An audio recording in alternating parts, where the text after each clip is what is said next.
Este programa está avalado por la Academia Dominicana de la Historia.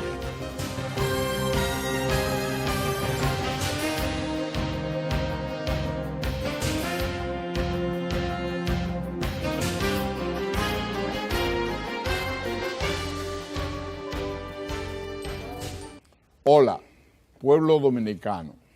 De nuevo con ustedes y su programa Momentos de la Historia.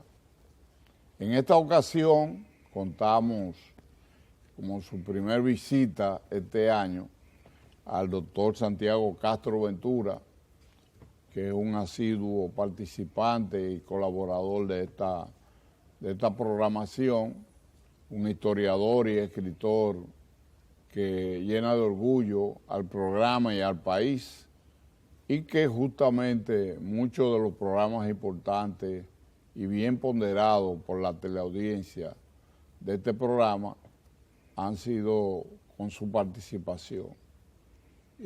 No había tenido él la oportunidad de este cambio de horario que comenzamos en febrero, que es los sábados de 2 a 3 de la tarde.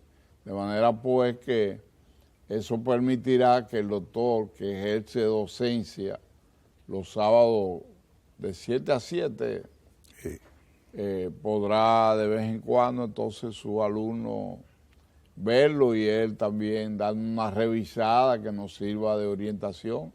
Le damos la bienvenida más cordial, nos habíamos saludado en términos personales, pero no había usted venido. Aquí hemos hecho varios programas. El último que hicimos estuvo relacionado con la proclamación de la independencia, también con... Y el de Sánchez fue el 9 de marzo y el de Mella el 25 de febrero. Y entonces unimos esos acontecimientos y cómo logró iniciarse el proceso de proclamación de la independencia.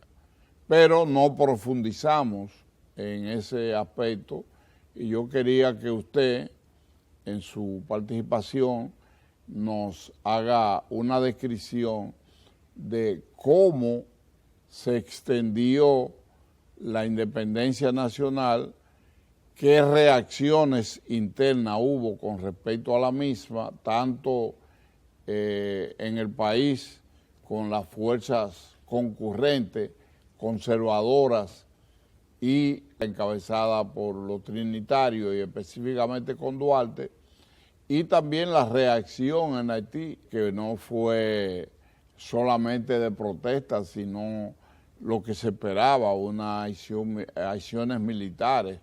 Entonces, que abordemos ese tema en el inicio del programa. Así que gracias por su participación y Momentos de la Historia es un programa que se llena de orgullo con su presencia. Gracias, un saludo a todos los televidentes de Momentos de la Historia, que sin lugar a duda en estos 17 años ha venido jugando un papel estelar en la difusión de la historia dominicana, que tanto se necesita porque hay muchas cosas que aclarar. Cada día hay muchos elementos que de una u otra forma aparecen turbios ante la opinión pública, pero que cuando se analizan tienen una claridad meridiana. Definitivamente, el proceso de fundación de la República Dominicana tiene un nombre, que ese nombre es Juan Pablo Duarte. De manera definitiva, porque uno se pregunta muchas veces cómo en una islita pequeña del Caribe, que cabe 30 veces en cualquiera de esos países grandes como la Argentina, México, ¿no? Brasil, cómo en esta islita convergen dos nacionalidades totalmente diferentes.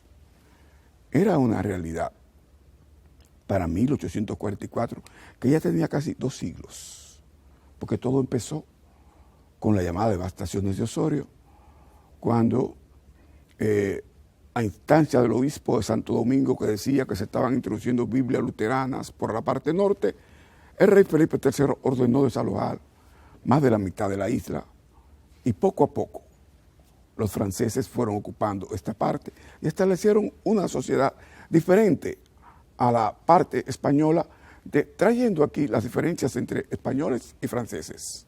Teníamos un común denominador, que era los africanos. Había africanos de aquel lado, africanos de este lado, pero de aquel lado se llevaron más y de este lado menos. ¿Y qué pasó? Bueno, que la cultura dominante española absorbió la cultura que trajeron los africanos de este lado. De aquel lado no fue posible porque fue mayoritaria, más de 500.000 negros esclavos.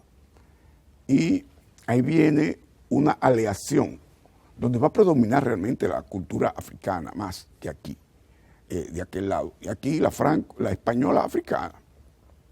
Pues ya hemos visto cómo los diferentes criterios, ya había una situación en que los nativos de este lado no se sentían bien con los haitianos porque no trataron, cuando se hizo la unificación en 1822, como un pueblo conquistado. Como si ellos fueran una potencia, como si fueran España, como si fueran Francia. Nunca nombraron gobernador de origen criollo. Siempre fueron gobernadores extranjeros, siempre se hicieron imposiciones y ahí empezaron a afectar a todos los sectores. Porque al principio sus adversarios eran los blancos, pero después los mulatos y los negros también se dieron cuenta que estaban siendo manipulados. Entonces ahí vienen las conspiraciones. Pero, ¿cuál primera? Los Alcarrizos, pero los Alcarrizos es una conspiración para que venga España. Y si viene España, restablece la esclavitud. Entonces, ese factor tan importante, en América había esclavitud en todos los lados, lo explotaron hábilmente los haitianos para mantenerlo. Y Duarte es el que decide que aquí hay que hacer un Estado con todos los sectores sociales. Y empieza a trabajar para esto y finalmente logra el consenso de la formación de un Estado donde las identidades nacionales aparecen por primera vez. La idiosincrasia dominicana. La independencia dominicana, la formación de la República Dominicana, está vinculada al 16 de julio de 1838, fundación de la Trinitaria, y al 27 de febrero de 1844. No a ninguna fecha anterior, porque nadie antes había planteado la convergencia como Estado-nación de todos los habitantes de esta parte española. Llega el momento concreto en que ya Duarte tiene todo preparado. Los haitianos se dan cuenta y viene una incursión del nuevo presidente haitiano, Gerard, que empieza a acusar a Duarte y sus compañeros de colombianos. ¿Por qué? Porque la Gran Colombia aquella, que la oligarquía con Núñez de Cáceres trató de abrigarse a ella, era esclavista. ¿En qué se perseguía con esto? Que los negros y los mulatos se segregaran de este movimiento. Y obviamente esto no pudo ser probado, pero finalmente Duarte, Pérez y Pina, que son los jefes de la Trinitaria filantrópica, tienen que salir porque lo están persiguiendo para fusilarlo. La muerte de Duarte hubiera sido muy catastrófica en aquellos momentos. En Haití, tras la salida de Duarte, la situación se deteriora porque siempre hubo dificultades entre negros y mulatos. El presidente Gerard se declara vitalicio en diciembre y esto trae un motín de los negros porque era mulato. Era el momento ideal, pero Duarte no estaba. Entonces, coyunturalmente, ellos hacen una alianza con los afrancesados. Pero ya los afrancesados, en enero de 1844, tienen el control del país. Tienen el control y se ve en el manifiesto donde el vocablo independencia desaparece. Es reemplazado por el vocablo separación. No es lo mismo que yo soy independiente, no me puedo ir a nadie. Nos separamos de Haití. Puede venir otra cosa. Y así se va el 27 de febrero. Por suerte, el 27 de febrero se va a la fundación de la República. Pero lo que se argumentó allí fue la separación. Por eso a la calle del Conde le pusieron el nombre de separación. Porque originalmente los afrancesados impusieron el nombre de separación. Y esto se mantuvo en esa tónica. Se hace la separación y fundación de la República. Esa noche, rápidamente, los haitianos, con el gobernador de Scro, envían a decirle a unos negros de Monte Grande, por aquí, por la zona de San Luis, por estos alrededores, que ese movimiento perseguía restablecer la esclavitud. Y estos negros se amotinaron y hubo que hacer el primer decreto de la República, estableciendo que aquí no habrá esclavitud. Y así estos negros volvieron a la normalidad. Entonces, lo importante de todos estos aspectos es que nace la República, aunque nazca bajo el control de los afrancesados, y que ya después del 27 de febrero habrá República Dominicana para siempre. A partir de ese momento triunfa la idea de Duarte de que no teníamos que volver a ser ni español, ni francés, ni inglés, ni haitiano, sino dominicanos a partir de este momento. No obstante, se dan situaciones, y una de ellas es que el 8 de marzo, de manera secreta, se reúne la Junta Central Gubernativa encabezada por los afrancesados, y ellos plantean el protectorado de Francia cediéndole a perpetuidad la península y bahía de Samaná. Allí el representante de los trinitarios era Sánchez, que nunca tuvo una visión política e ideológica tan profunda como Duarte. Quizás Duarte era la persona con mayor criterio avanzado en esto. Esto se impuso. ¿Qué significaba esto? Señores, que hoy Samaná sería nuestro Guantánamo, ¿no?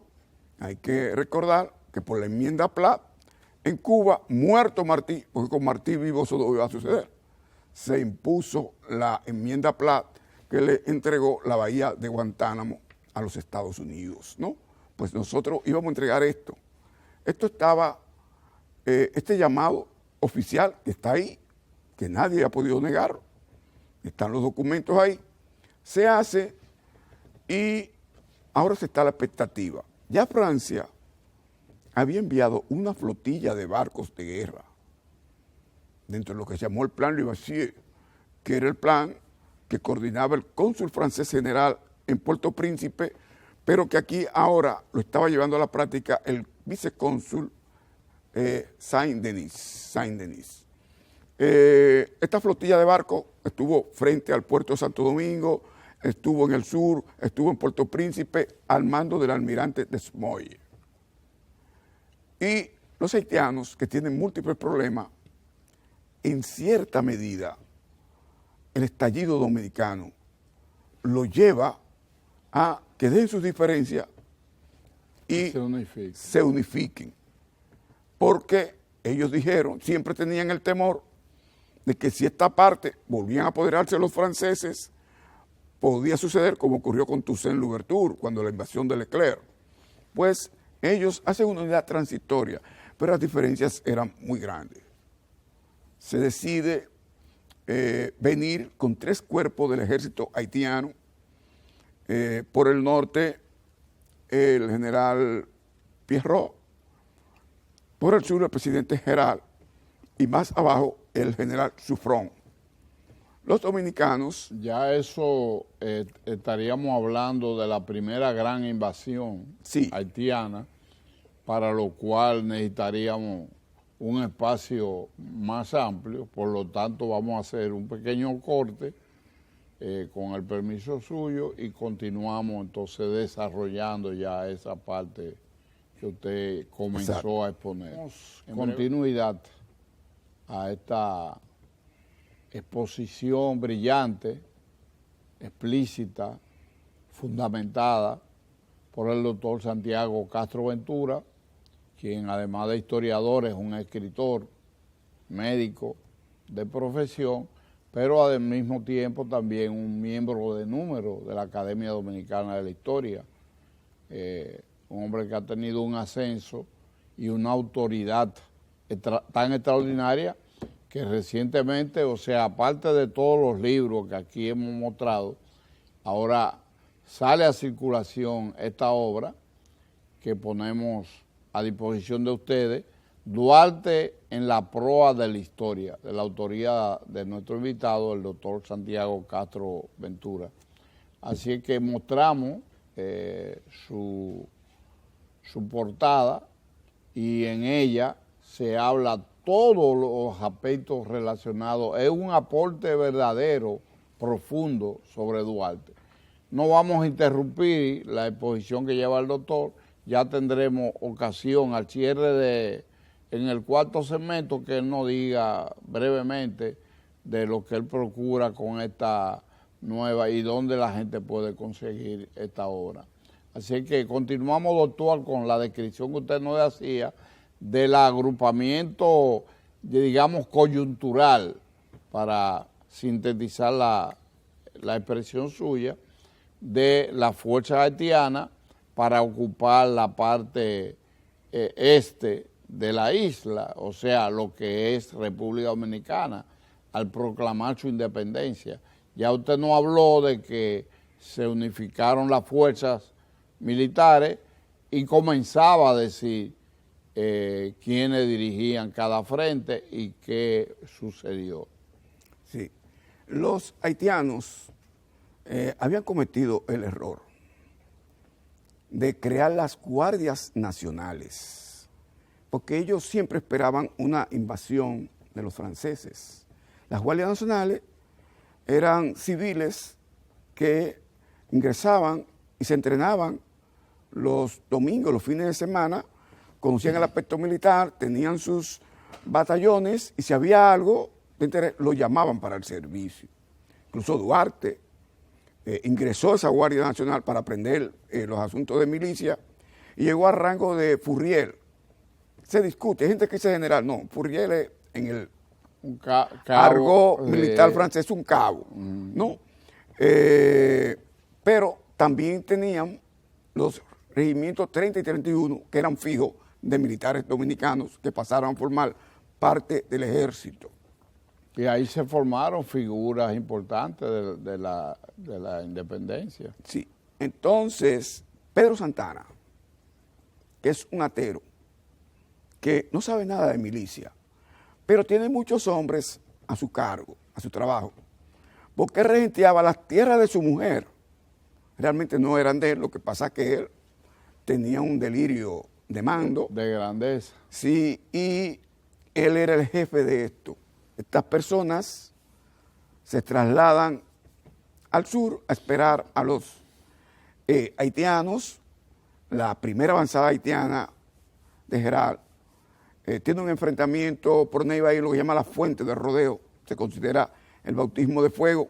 Había una avanzada dominicana para hostilizarlo, pero no tenía el objetivo de enfrentarlos. Ellos se retiran y ya en Azua los dominicanos están preparados bajo la dirección de Antonio Duverger, que es el ejecutivo, porque es el militar de carrera que está allí y es quien dirige todo el sentido de la batalla. Los dominicanos ganan y los haitianos, con Geral a la cabeza, huyen. Llevan 2 días huyendo, eso está escrito, está descrito. 2 días huyendo después de la derrota. Sin embargo, el jefe máximo, que es Santana, ordena retirarse a Baní, a Sabanagüey, en Baní, que era todo un error. ¿Por qué? Bueno, porque el puerto de importancia en esos lugares era Azua, y ahí está la correspondencia del cónsul de Francia, Saint-Denis, diciendo, los dominicanos cometieron el error de retirarse de Azua y ahora los haitianos se están reabasteciendo por el puerto de Azua, porque no había carreteras, ellos no iban a traer cañones, medicinas, alimentos por tierra, por todas esas montañas, pero ahora sí podían a nivel de barco. Estuvieron 3 meses allí los haitianos por la impericia del señor Pedro Santana. Ahora, el 30 de marzo, ellos se estacionan, los dominicanos en Sabanagüey y los haitianos en Azua. Ahora, el 30 de marzo, entran las tropas de Pierrot a Santiago y son derrotadas allí por tropas dominicanas encabezadas por el general Inbel, que era un general de carrera, un oficial de carrera. Pero este general Inbel era francés de nacimiento y estaba dentro de los planes de los afrancesados. Él hizo un parte militar increíble, donde dice que en el campo de guerra quedaron 600 cadáveres de haitianos y ni un solo dominicano fue muerto ni herido. De acuerdo a Carl von Clausewitz, el teórico de la guerra, para que exista un combate, una guerra, tiene que haber bajas entre ambos bandos. Hasta en digamos, en una simple escaramuza. Escaramuza. Sí. No puede ser que por lo menos un herido no hubiese de la parte contraria. Entonces, eso, de acuerdo con lo que dice Clausewitz, no fue una batalla, sino una matanza, ¿no? Los dominicanos estaban haciendo tiro al blanco con los haitianos. No, después se comprobó que ese parte militar fue falsificado. Ese parte militar fue falsificado por Inver para engrandecerse. Y ahí está, esa era la táctica que tenían los afrancesados. En los diferentes frentes, nuestros hombres vamos a engrandecerlo para que la gente lo vea como los grandes líderes militares para cuando venga la otra parte del plan, que era lo de Samaná. Definitivamente hay investigadores, el caso de Rufino Martínez, quien estableció de que ciertamente ganaron los dominicanos allá y que hubo bajas dominicanas, que se ordenó contarlas como haitianas para presentar este informe que tenía dicho propósito. Bueno, llega Duarte. Al llegar Duarte, hay una tensión en la capital. Y es que Santana está inactivo en Sabanawey y los haitianos están en Azua. Y en la capital se pensaba que Santana, que los haitianos podían dar la vuelta, dejar a Sabanawey y entrar a Santo Domingo. Si uno se fija hoy, la carretera Azua-Baní no pasa por Sabanawey. Lo que nos dice que antes había otro camino, que es la carretera de hoy, que deja a Sabanawey fuera. Usted tiene que ir por el interior o por Azua, por lo que llama Honduras, para usted llegar a Sabanawey en Baní, una comunidad muy distinguida que es esa. Y entonces se decide enviar a Duarte con tropas para que junto a Santana ataquen a los haitianos. Duarte llega a Sabanawey y se reúne con Santana debajo de una mata de guatapanal, que está viva todavía, y que allá en Sabanawey han hecho un parque alrededor de ella y la cuidan celosamente. Ellos se reúnen allí y Duarte plantea atacar al enemigo y Santana se niega. Pero Santana ha tenido tanta suerte que se ha hecho una propaganda diciendo que el cobarde era Duarte, el guapo Santana, cuando sus semejantes le decían a él el gran pendejo, según oficiales españoles. Pues Santana se niega a atacar al enemigo y hay 2 cartas de Duarte publicadas, están en el diario de Rosa Duarte, que es el archivo de cartas de Duarte también. Allí hay 2 cartas de Duarte planteándole a la Junta Central Gubernativa que se le permita con sus tropas atacar al enemigo. Pero la Junta Central Gubernativa envía a buscar a Duarte, le dice que no, que regrese. ¿Por qué? Porque ahí estaba el peso de los afrancesados. Nos pregunta, ¿y por qué entonces Santana no atacaba? Oh, no, porque la correspondencia del cónsul francés Saint-Denis, que son interesantísimas, están traducidas al español por la distinguida historiadora Mouquier Saint-Ben, hizo la traducción del español al francés correctamente y están publicadas ya en español. Hay una carta de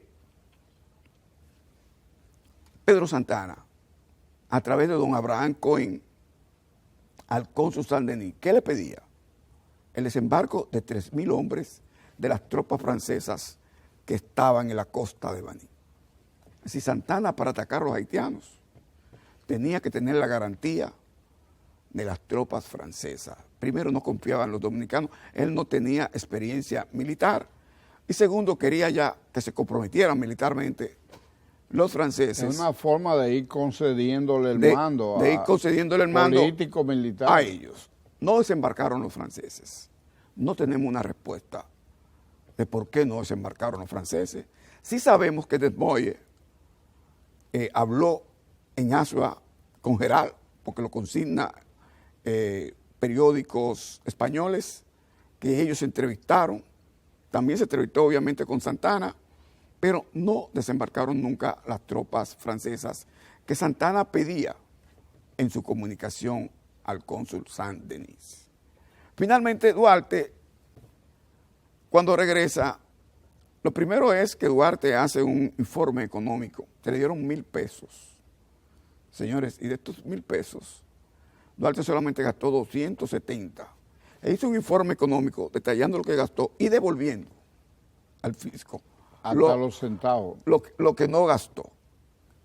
Eso nunca lo hizo Santana.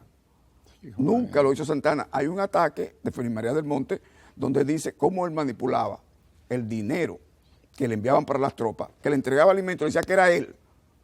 Soy yo que estoy dando eso. Y ese dinero venía de Santo Domingo. Lo dice muy claramente Félix María del Monte, que era su contemporáneo.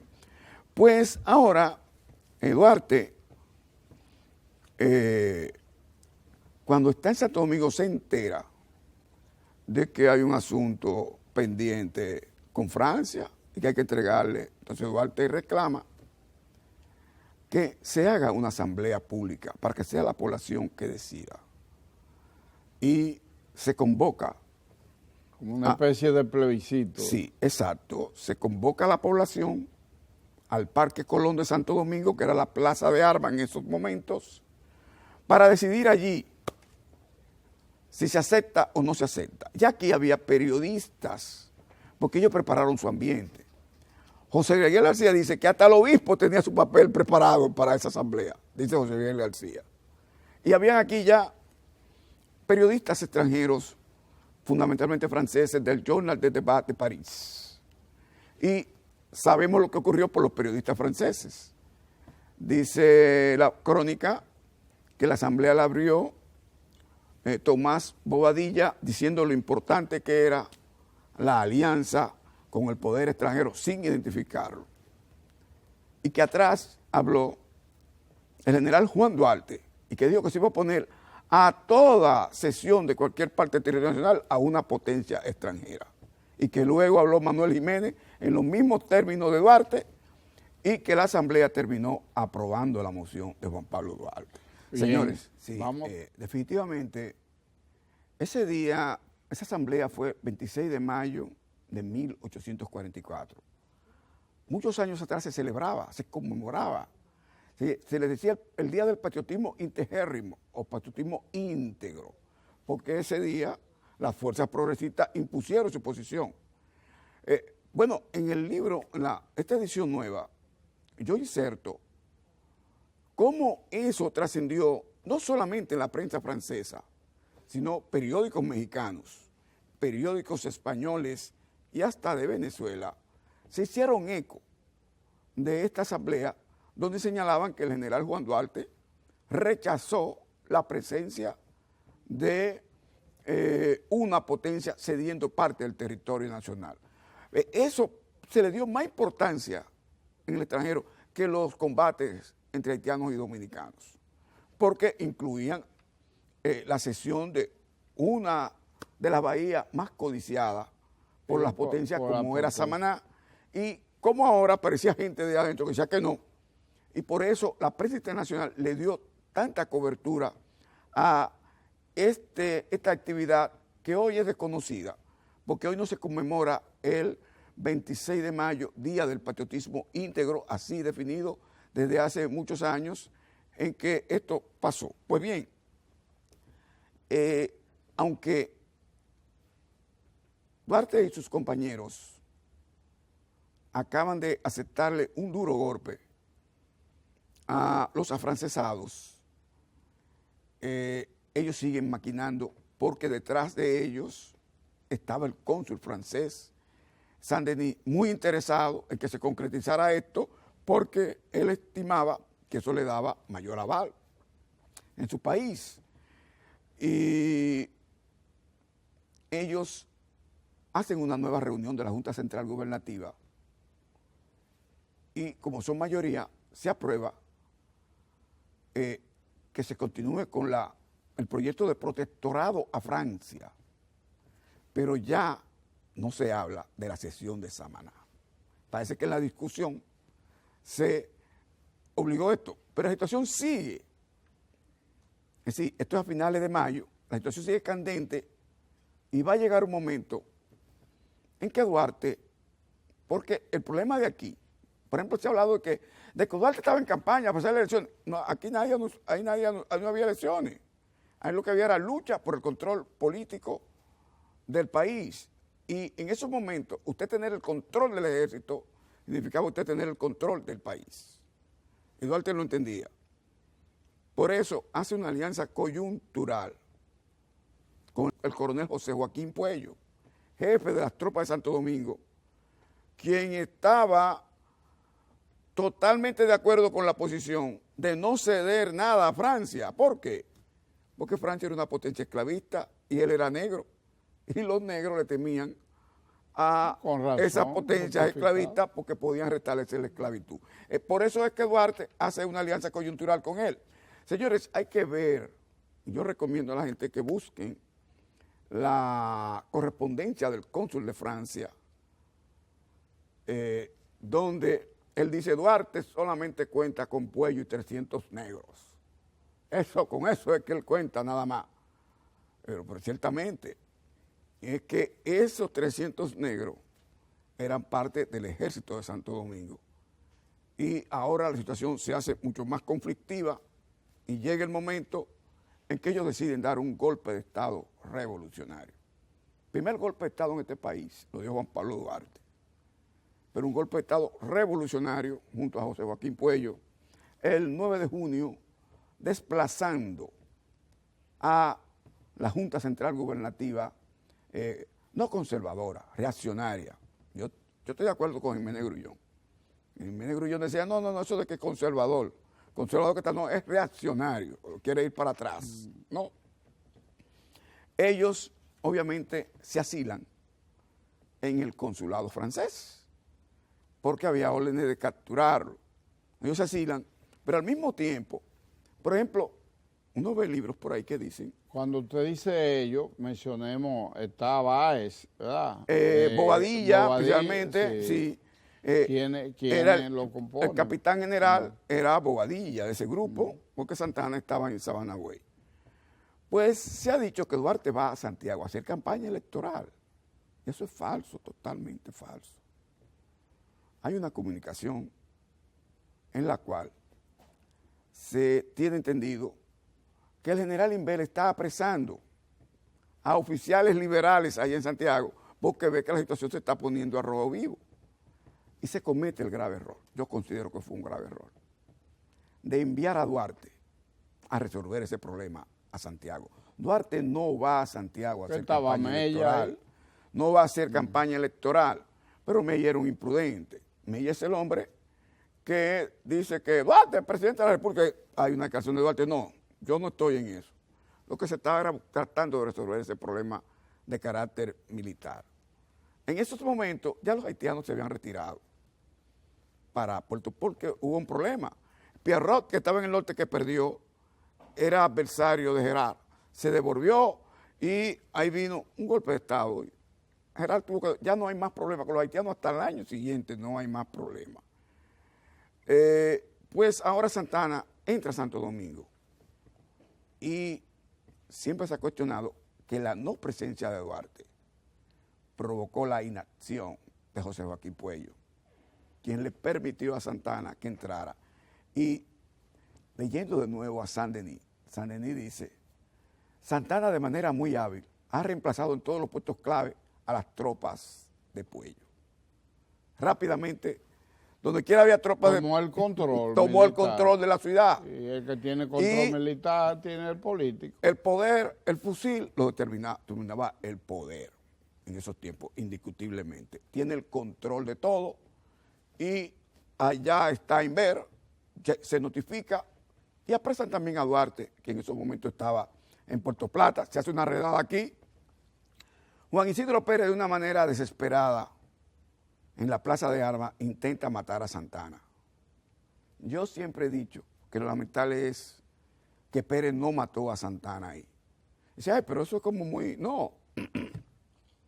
Es que en esos momentos, Juan Isidro Pérez ya hacía un debut que se iba a conformar en los próximos meses, donde él iba a debutar como un paciente esquizofrénico.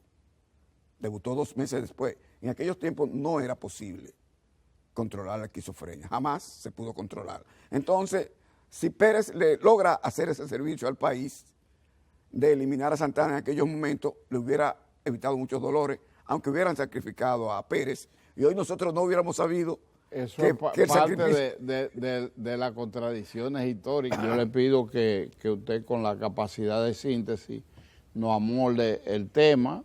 Si es necesario, contamos con usted para profundizar en todo lo que tiene que ver. Es más, debemos hacer un programa en torno a los aportes que usted hace en esta versión de este libro, para dominio de la teleaudiencia nuestra, porque no era posible hoy abordarlo, solo darlo a conocer, sí. Y eso lo hice sin consultarlo.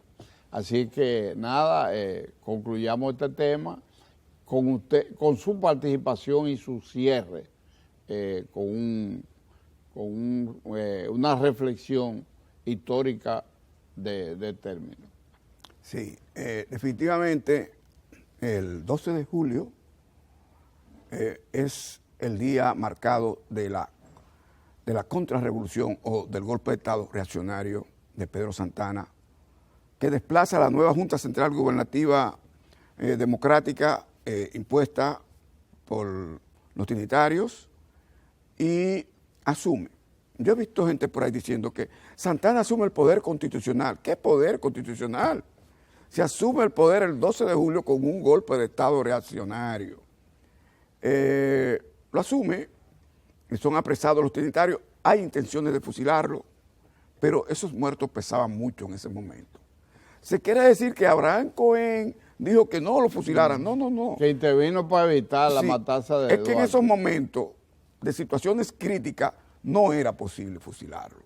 Santana no se detenía a escuchar a nadie cuando iba a fusilar a una gente, pero en este momento le dieron, mira, Santana, no hay condiciones. Estas figuras son muy importantes en esta coyuntura, mejor vamos a sacarlas, y ellos son deportados.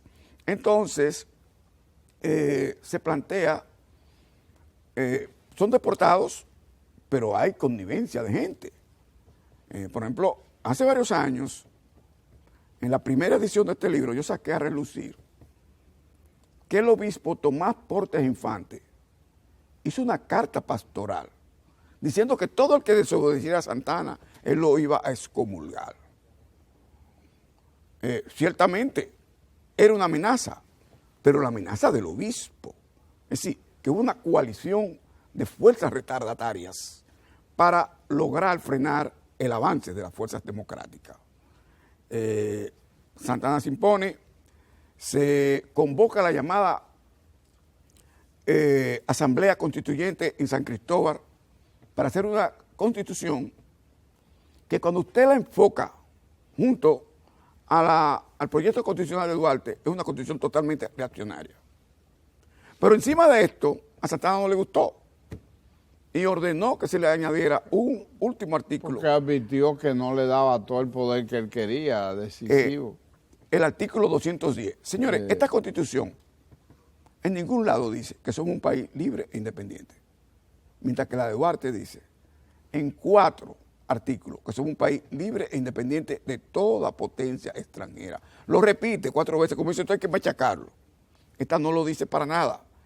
Y dice que somos dominicanos españoles, pero lo que es peor, establece una serie de criterios que todo aquel que haya tomado las armas contra el gobierno queda declarado traidor a la patria. Es decir, esa constitución que tanto se celebra de San Cristóbal condena a Duarte como traidor a la patria porque había sido expulsado por eso, por supuestamente tomar las armas contra el gobierno. Entonces, ¿por qué la primera constitución? No, es una constitución reaccionaria y así hay que señalarla. ¿Quiénes tenían derecho al voto? Era una usanza internacional, sí, pero los propietarios de bienes raíces. El pueblo llano no tenía derecho. Entonces, Santa Anna va a tener el control político. Al año siguiente es que los haitianos regresan y son batidos por José Joaquín Puello en la Estrelleta. Y no va a haber más. Señores, los haitianos colocaron 4 presidentes en 3 años dentro de la crisis. No van a ser más problemas. Pero Santa Anna, que yo he señalado que es el iniciador de la corrupción de Estado en este país, llegó en 1848 y había un caos tan grande en la economía que él tuvo que declinar el poder en manos de Manuel Jiménez, aquel que había sido aliado de Duarte en la asamblea del Parque Colón y retirarse. También hay que señalar algo muy importante, José Joaquín Puello, que fue el aliado militar de Duarte. Santa Anna nunca le perdonó esto. En diciembre de 1847, él había quitado el mando de todas las tropas y lo puso ministro, un ministerio que no tenía que ver con tropas. Se inventó en diciembre una supuesta conspiración, invitó a los ministros, ahí apresaron a Puello y al otro día lo fusilaron junto a su hermano Gavino. Santa Anna lo tenía presente de que había sido un disidente de mala manera en aquellos momentos y por eso pagó con su vida. Un hombre que tenía fuerza militar y por lo tanto política. Sí, pagó con su vida aquella situación de haber solidarizado con Duarte y sus compañeros en el famoso golpe de Estado revolucionario del 9 de junio. En definitiva, Santa Anna inicia en este país todos los vicios. En primer lugar, yo tengo un documento donde campesinos del Ceibo, cuando Santa Anna fue derrocado después de la matrícula de Segovia, denunciaban públicamente que Santa Anna le había robado sus tierras. Algo que siempre hacía Trujillo y que parece ser que Trujillo lo copió de Pedro Santa Anna. Es que son los mismos. Pero no solamente eso, sino que Trujillo nos llenó de calles y cosas con su nombre. Pues había, de los 3 barcos que ven aquí, uno de ellos se llamaba General Pedro Santa Anna. Es decir, que Pedro Santa Anna es el modelo de tiranos como Trujillo y como era, ¿no? Por lo tanto, hoy que se está debatiendo el asunto. Son megalómanos por naturaleza. Que este señor no debe estar en el Panteón Nacional. Nosotros nos solidarizamos con este proyecto, pero nosotros no estamos de acuerdo con un proyecto que se ha lanzado, de que se ha llevado a la Academia Militar Batalla de las Carreras. No podemos llevar ese mal ejemplo a la formación de nuestros jóvenes militares. Santa Anna es un ejemplo de lo que no debe hacerse. Ahí, en la academia, lo que hay que ponerle, llevar y hacer un busto allí es de uno de sus más connotados dirigentes, el coronel Fernández Domínguez, que dirigió la academia. Pero jamás llevar a Pedro Santa Anna ahí, porque eso sería llevar el ejemplo de lo que no debe ser, el ejemplo de la antidominicanidad que siempre levantó Santa Anna. Nunca se sintió dominicano bajo ningún concepto. Y por eso nosotros creemos que ese proyecto de ley no tiene fundamentos objetivos, porque ¿cómo nosotros vamos a permitir que nuestros militares se formen teniendo ahí como el modelo, como en el panteón de a Pedro Santa Anna, a sus restos que fueron tan despreciables que cuando murió decidieron enterrarlo en el interior de la fortaleza Osama para que la gente no fuera a profanarlos. Ellos sabían lo que le esperaba a este señor. Entonces, en definitiva, los dominicanos tenemos que levantar en alto nuestra fecha de fundación de la República.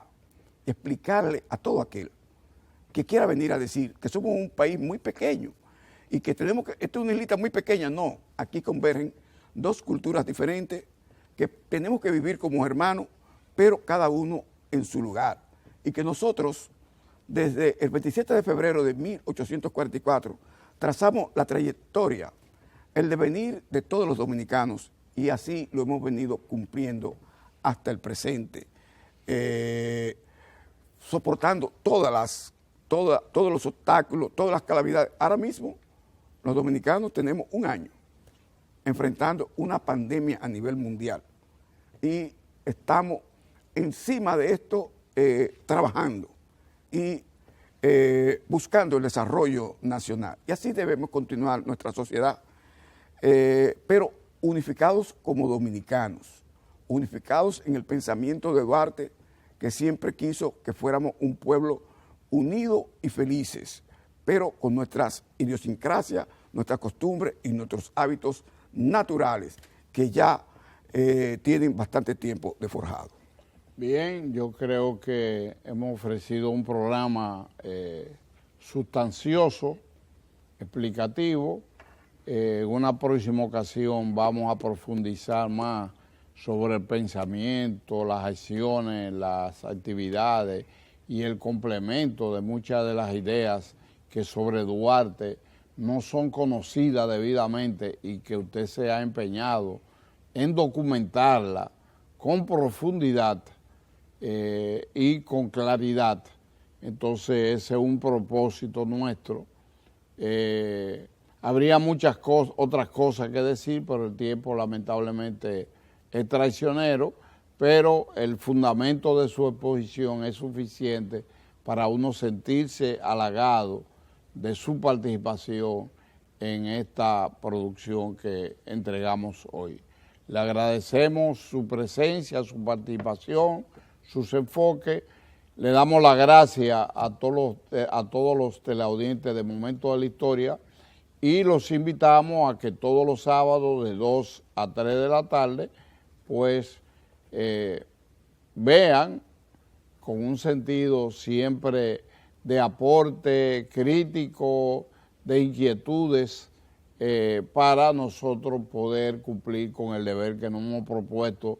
Como decía el doctor, ya 17 años nos encaminamos a una veintena de presentaciones diferentes a lo largo de estos años aquí en su canal 4 RD.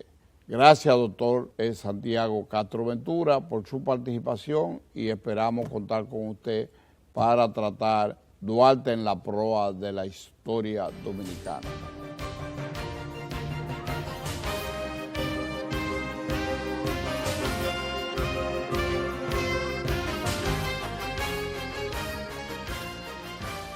Este programa está avalado por la Academia Dominicana de la Historia.